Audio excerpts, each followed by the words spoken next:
Hey guys, welcome back to my channel drama series. Part 5 तक की कहानी आपको पिछले वीडियो में बता चुकी हूँ, जिसका लिंक आपको मेरे वीडियो सेक्शन में मिल जाएगा। पिछले एपिसोड में हमने देखा था कि बीपी कामनी को सारी सच्चाई बता देती है कि वो विद्या नहीं बल्कि बीपी है।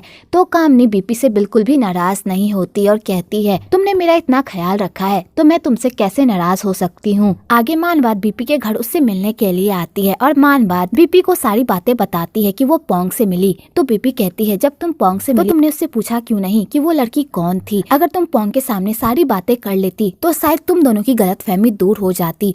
मुझे लगता है कि पोंग बेकसूर है, एक बार तुम्हें पोंग से बात करनी चाहिए।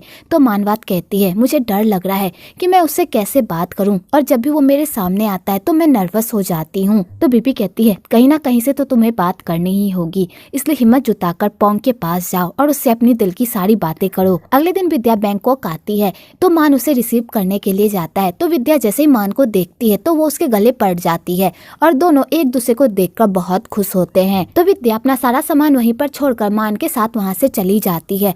तो बेचारी बीपी को अकेले ही विद्या का उतना भारी सामान उठाना पड़ता है। आगे विद्या घर आती है तो वो घर को देखकर कहती है, ये घर बिल्कुल भी नहीं बदला, ये पहले जैसा था वैसा अब भी है। तो मान कहता है, मैं भी बिल्कुल नहीं बदला, मैं पहले जैसा था अब भी मैं वैसा ही हूँ और तुमसे बहुत प्यार करता हूँ। तो विद्या कहती है, मैं भी तुमसे बहुत प्यार करती हूँ। आगे मान विद्या को कामनी के पास लेकर जाता है उसे मिलवाने के लिए। तो कामनी मान के सामने विद्या का अच्छे से वेलकम करती है। तो विद्या अपनी चुपड़ी चुपड़ी बातों से उन लोगों को अपनी बातों के जाल में फंसाने की कोशिश करती है कि मैं यहाँ पर इसलिए नहीं आ पाई क्योंकि मेरी मॉम की तबीयत बहुत खराब थी। पर कामनी को विद्या के बारे में सब कुछ पता होता है कि वो एक नंबर की कमीनी लड़की है और वो झूठ बोल रही है। पर वो विद्या को यहाँ से भगाने का एक मौका नहीं छोड़ती और विद्या के देह पर पिचकारी फेंक देती है। तो विद्या जैसे ही ये सब देखती है वो तो पूरी तरह पगला जाती है और गुस्से से वहाँ से चली जाती है। तो मान अपनी मॉम को कुछ कहने ही वाला होता है, उससे पहले ही कामनी अपना नौटंकी स्टार्ट कर देती है और वो दौड़े का नाटक करने लगती है। तो मान अपनी मॉम की ऐसी तबीयत देखकर तो पूरी तरह परेशान हो जाता है कि तभी वहाँ पर बीपी आ जाती है और वो कामनी का बहुत ही अच्छे से ख्याल रखती है और उसे शांत करती है। तो आंटी जैन कहती है, जो इस घर की बहू बनने वाली है वो अपनी सास की बीमारी को देखकर यहाँ से दम दबाकर भाग गई और जो इस घर की कुछ लगती भी नहीं है वो यहाँ पर रहकर कामनी का अच्छे से ख्याल रख रही है। और आंटी जैन मान के सामने विद्या की बुराई करता है। तो मान कहता है, आप जैसा सोच रही हैं विद्या वैसी लड़की नहीं है, वो बस थोड़ा घबरा गई माँ को इस तरह देखकर, वो भी बहुत ही अच्छी लड़की और वो भी माँ का अच्छे से ख्याल रख सकती है, बस वो भी थोड़ा सा घबराई हुई है क्योंकि उसने ये सब अचानक देख लिया ना। और मान सबके सामने विद्या को ही डिफेंड करता है। तो कामनी और आंटी जैन को ये सब सुनकर बिल्कुल भी अच्छा नहीं लगता, पर वो लोग कुछ कर भी नहीं सकते। तो कामनी कहती है, बेटा तुम टेंशन मत लो, मुझे पता है वो थोड़ा घबरा गई होगी इसलिए उसने इस तरह रिएक्ट किया। इधर विद्या पागलों की तरह चिल्ला रही होती है क्योंकि उसे बाथरूम नहीं मिल रहा होता है।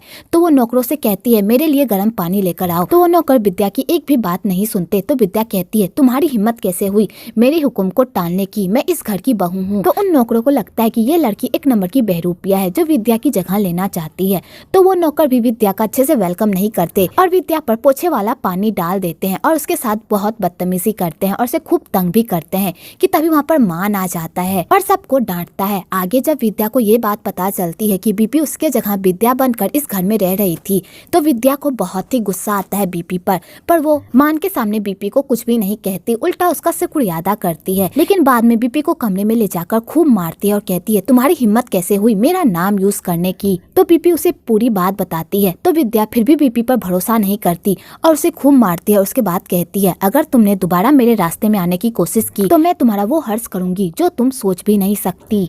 आगे विद्या मान पर डोरे डालने के लिए जाती है तो उसे वहाँ पर जाकर पता चलता है कि मान को 2 साल से बीपी लेटर लिख रही है। तो विद्या ये सब सुनकर तो पूरी तरह शॉक्ड हो जाती है, पर वो मान के सामने ऐसा प्रिटेंड करती है कि 2 साल से वही उसे लेटर लिख रही थी और उसी ने उसे ढेर सारे तोहफे भी दिए थे। उसके बाद विद्या फिर से बीपी की क्लास लगाती है और उसे खूब मारती है और कहती है, तुम्हारी हिम्मत कैसे हुई मेरे प्यार पर डोरे डालने की। तुम्हें क्या लगता है मुझे कुछ समझ में नहीं आ रहा कि तुम मान से प्यार करती हो और तुम यहाँ पर विद्या बनकर इसलिए रह रही थी ताकि तुम इस घर की बहू बन सको और मान की पत्नी। लेकिन याद रखना, मेरे होते मैं तुम्हें इस प्लान में कामयाब होने नहीं दूंगी। और तुम्हारी हिम्मत कैसे हुई मेरा नाम लेकर मान को लेटर लिखने की, और ये सब कब से चल रहा है मुझे बताओ, और तुमने मुझे ये सब बताया क्यों नहीं, तुम्हारी हिम्मत कैसे हुई ये सब करने की। तो बीपी कहती है, प्लीज मुझे माफ कर दीजिए, मैं हमेशा आपको ये सब बताना चाहती थी और मैंने कई बार कोशिश भी की थी, लेकिन जब भी आप मान का नाम सुनती थी आप मेरी कोई बात नहीं सुनती थी, जिस वजह से मैं आपको कुछ भी नहीं बता पाई। तो विद्या को रियलाइज होता है कि बीपी तो सही सही कह रही है, जब भी वो मान की बातें करती थी तो वो हमेशा उस पर चिल्लाने लगती थी। तो विद्या कहती ये सब छोड़ो, मुझे ये बात बताओ, क्या तुम सच में मान से प्यार करती हो? अगर तुमने मान के करीब जाने की जरा सी भी कोशिश की तो मैं तुम्हें जान से मार डालूंगी। तुम एक नौकरानी हो तो नौकरानी की ही हैसियत में रहो, समझी? और विद्या बीपी को बुरा भला कहकर वहाँ से चली जाती है। वेल बीपी मान से बहुत प्यार करती है पर वो ये बात एक्सेप्ट नहीं कर सकती क्योंकि उसे ये बात पता होती है कि मान सिर्फ विद्या का है, ना कि उसका। इधर चाय हर जगह विद्या को ढूंढता है पर उसे कहीं भी विद्या नहीं मिलती। तो चाय वीना को धमकी देता है कि अगर विद्या 3 दिन के अंदर उससे मिलने नहीं आई तो वो उसके घर जाकर बहुत बड़ा बम फोड़ेगा और पूरी दुनिया को बता देगा कि विद्या ने उसके साथ एक रात बिताई है। तो बेचारी वीना ये सब सुनकर डर जाती है। तभी वहाँ पर नच आ जाता है और नच उन दोनों की सारी बातें सुन लेता है। तो नच को पता चल जाता है विद्या के बारे में। तो वीना नच को धमकी देती है कि अगर उसने इस बारे में किसी को भी बताया तो उसकी खैर नहीं। तो नच कहता है मैं तुमसे प्रॉमिस करता हूँ मैं इस बारे में किसी को भी नहीं बताऊंगा, तुम मुझ पर भरोसा कर सकती हो। तो वीना नच पर भरोसा कर लेती है।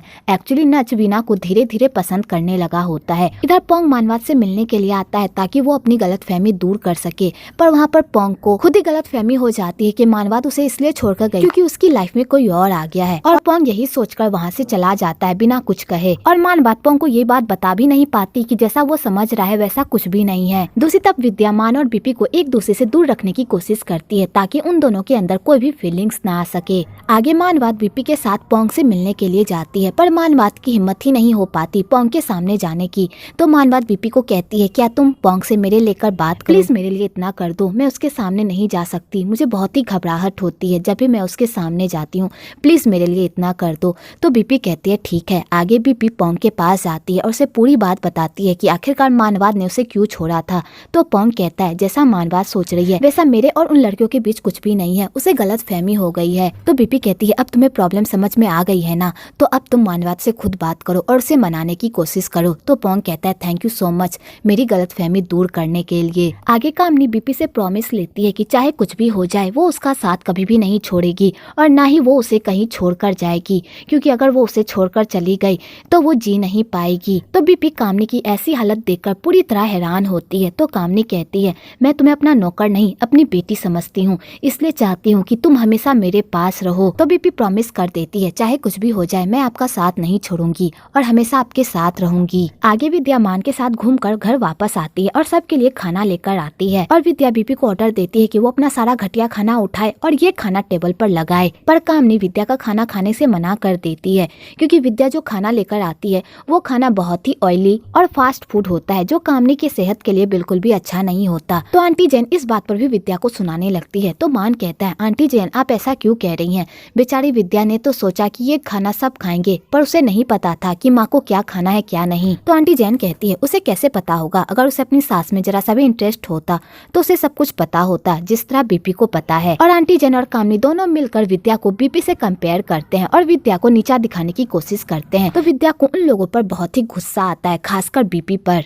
आगे कामनी बीपी को अपने साथ एक टेबल पर बैठकर खाने को कहती है। तो विद्या जैसे ये सुनती है उसे तो बहुत बड़ा झटका ही लग जाता है और वो आंटी को कहती है आंटी आप एक नौकरानी को हमारे साथ बैठकर खाने को कैसे कह सकती हैं? तो कामनी कहती है तो क्या हुआ, मैं इसे अपना मानती हूँ इसलिए मैं इसके साथ बैठकर खाना चाहती हूँ, मैं इसके साथ खाना खाने में कंफर्टेबल हूँ, अगर किसी को भी प्रॉब्लम है तो वो अपना खाना कहीं और जाकर खा सकता है। तो विद्या कुछ कहने ही वाली होती है कि तभी मान उसे रोक लेता है। आगे वो सब मिलकर एक साथ बैठकर खाना खाते हैं। तो विद्या अपनी जहरीली आंखों से बीपी को घूर घूर कर देखती है और उस पर अपनी आंखों की तीर बरसाती है। तो बेचारी बीपी विद्या को इस तरह गुस्से में देखकर पूरी तरह डर जाती है। आगे मन विद्या को कहता है तुम्हें मॉम से घुल मिलकर रहना चाहिए ताकि तुम दोनों की नजदीकियां बढ़ सके और तुम दोनों में अंडरस्टैंडिंग आ सके। तो विद्या कहती है मैं तुम्हारी मॉम के लिए चाहे कुछ भी क्यों ना कर लूं, वो कभी भी मुझे नहीं समझेंगी, वो हमेशा मुझसे चिढ़ी चिढ़ी ही रहेंगी क्योंकि उन्हें लगता है कि मैं किसी काम की ही नहीं हूँ, उनके लिए तो सिर्फ बीपी ही मायने रखती है, मैं नहीं। तो मान कहता है ऐसी कोई बात नहीं है, तुम एक बार कोशिश करके तो देखो, मॉम जरूर तुम्हें एक्सेप्ट कर लेगी। तो विद्या मान के कहने पर कामनी के पास जाती है उनकी हेल्प करने के लिए और उनकी सेवा करने के लिए। तो कामनी विद्या को सबक सिखाने के लिए कहती है तुम मेरी सेवा करना चाहती हो ना और मेरे लिए बुक पढ़ना चाहती हो तो मेरे लिए एक बुक लाओ। और कामनी विद्या को बुक लेने के लिए लाइब्रेरी भेज देती है। तो विद्या जब लाइब्रेरी जाती है और उस बुक को देखती है तो वो पूरी तरह चौंक जाती है क्योंकि वो बुक्स मैनर्स वाली बुक होती है। तो विद्या को ये सब देखकर पर बहुत ही गुस्सा आता है और वो कहती है वो बुढ़िया मुझे मैनर्स सिखाना चाहती है, मैं उसे नहीं छोड़ूंगी। आगे विद्या मान के पास जाती है और कामनी की शिकायत करती है और कहती है चाहे मैं कितनी भी कोशिश कर लूं, आंटी कभी भी मुझे एक्सेप्ट नहीं करेंगी क्योंकि जब तक बीपी यहाँ पर है आंटी को कभी भी मुझ में अच्छाइयाँ नहीं दिखेंगी और आंटी हमेशा मुझे बीपी से कंपेयर करती रहेंगी। इसलिए बीपी को यहाँ से जाना होगा क्योंकि जब तक बीपी यहाँ से नहीं जाएगी तब तक मैं आंटी के दिल में जगह नहीं बना पाऊंगी। तो मान कहता है विद्या तुम शांत हो जाओ, मैं मॉम से इस बारे में बात करूंगा। आगे मान अपनी मॉम से इस बारे में बात करने के लिए जाता है पर बेचारा कुछ भी नहीं कह पाता क्योंकि उसकी मॉम उसकी एक भी नहीं सुनती, उल्टा उसके सामने बीपी की तरफदारी करने लगती है। तो बेचारे मान को बहुत ही गुस्सा आता है और वो गुस्से से वहाँ से चला जाता है। मान बीपी के पास जाता है और बीपी को कहता है तुम यहाँ से चली जाओ, अगर तुम यहाँ पर रही तो माँ कभी भी विद्या को अपनी बहू के रूप में एक्सेप्ट नहीं करेगी, इसलिए तुम्हारा यहाँ से जाना ही बेहतर होगा। बीपी कहती है कि आपको सच में लगता है कि मेरे यहाँ से चले जाने के बाद सब कुछ ठीक हो जाएगा? तो मान कहता है हाँ सब कुछ ठीक हो जाए, बस तुम यहाँ से चली जाओ।